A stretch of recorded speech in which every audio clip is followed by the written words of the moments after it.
ही लाडो लक्ष्मी योजना का ऐलान किया जाएगा।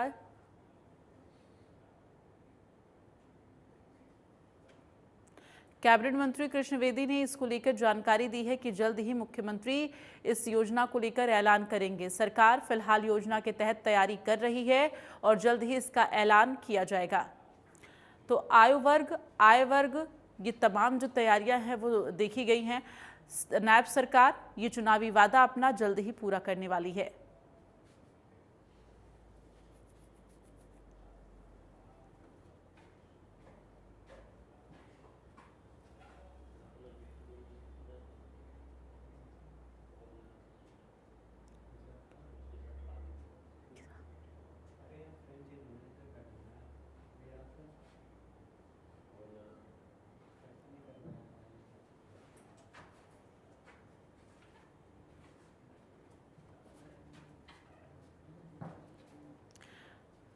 तो जल्द ही आपको बता दें कि इस योजना को लेकर ऐलान किया जाने वाला है।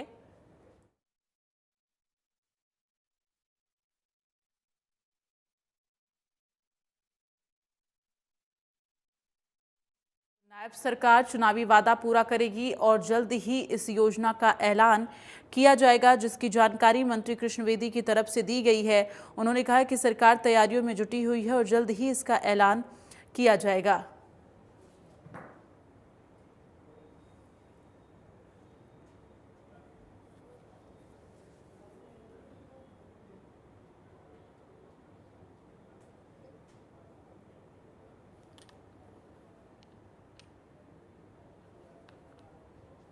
और इस वक्त ज्यादा जानकारी के लिए रुक करेंगे। संवाददाता साक्षी हमारे साथ जुड़ गई हैं। साक्षी, इस योजना को लेकर क्या कुछ जानकारी है? चूंकि कृष्ण बेदी की तरफ से ये जानकारी दी गई है कि जल्द ही सरकार लाडो लक्ष्मी योजना जो चुनावी वादा है वो जल्द ही पूरा किया जाएगा। जी बिल्कुल, देखिए साल 2024 में हरियाणा विधानसभा के जो चुनाव हुए थे, इन चुनावों में भारतीय जनता पार्टी के संकल्प पत्र में जो एक सबसे ज्यादा लुभावना वादा रहा था वो यही था, लाडो लक्ष्मी योजना को लेकर जो वादा सरकार के द्वारा किया गया था। और मुख्यमंत्री नायब सिंह सैनी जो है रक्षाबंधन पर ये बड़ी घोषणा कर सकते हैं, सूत्रों के हवाले से ये जानकारी मिल रही है। और कल कैबिनेट मंत्री कृष्ण बेदी ने भी ये जानकारी दी है कि इसको लेकर सरकार जो है वो सभी तैयारियां कर रही है, डेटा जो है वो जुटा रही है और बहुत जल्द बहनों को ये जो आर्थिक सहायता है हरियाणा की वो देना शुरू हो जाएगा। और इसके तहत महिलाओं को हर महीने 2100 रुपए मिलने वाले हैं। और संभावना ये जताई जा रही है कि रक्षाबंधन पर मुख्यमंत्री लाडो लक्ष्मी योजना की जो शुरुआत है वो करते हुए नजर आ सकते हैं। इसको लेकर सभी वर्गों को लेकर जो है जिन जिन बहनों को इसको लेकर रजिस्ट्रेशन करने को ले भी कहा गया था और रजिस्ट्रेशन जिन भी महिलाओं ने किया है इसका जो क्राइटेरिया है उसको लेकर भी पिछले जो विधानसभा सत्र था उसमें काफी डिस्कशन हुआ था कि आखिर इसका क्राइटेरिया क्या रहने वाला है। लेकिन सरकार ने इसका जो पूरा ड्राफ्ट है वो भी तैयार कर गया है और सामाजिक एवं न्याय अधिकारिता विभाग की ओर से इस योजना को लागू करने को लेकर ड्राफ्ट जो है उसको मंजूरी के लिए सीएम के पास भी भेज दिया गया। हालांकि नौकरी करने वाली और पेंशन लेने वाली जो महिलाएं हैं उनको ये अभी स्थिति साफ नहीं है कि उनको इस योजना का लाभ मिलेगा या नहीं मिलेगा। वहीं 9 अगस्त को रक्षाबंधन है अगले महीने, तो संभावना है कि उससे पहले या उसी दिन मुख्यमंत्री इस योजना को शुरू करने का जो ऐलान है वो कर सकते हैं। और इससे पहले कई बार जो है सरकार की तरफ से कहा जा चुका है कि योजना के रजिस्ट्रेशन के लिए पोर्टल तैयार किया जा रहा है और योजना के ऐलान के साथ ही पोर्टल पर जो रजिस्ट्रेशन है वो भी सरकार की तरफ से शुरू कर दिए जाएंगे। वही इस योजना को लेकर जहाँ तक बजट की बात करें तो 5000 करोड़ का जो बजट है वो इस योजना को लेकर स्वीकृत हुआ है। बजट सत्र के दौरान इसका ऐलान किया था और 18 वर्ष से 60 साल तक की जो महिलाएं हैं उन्हें हर महीने 2100 रुपए देने का इस योजना के तहत जो लाभ है वो कहने की बात सरकार की ओर से की गई थी। लेकिन क्राइटेरिया को लेकर अब भी संशय की स्थिति जो है वो बरकरार है।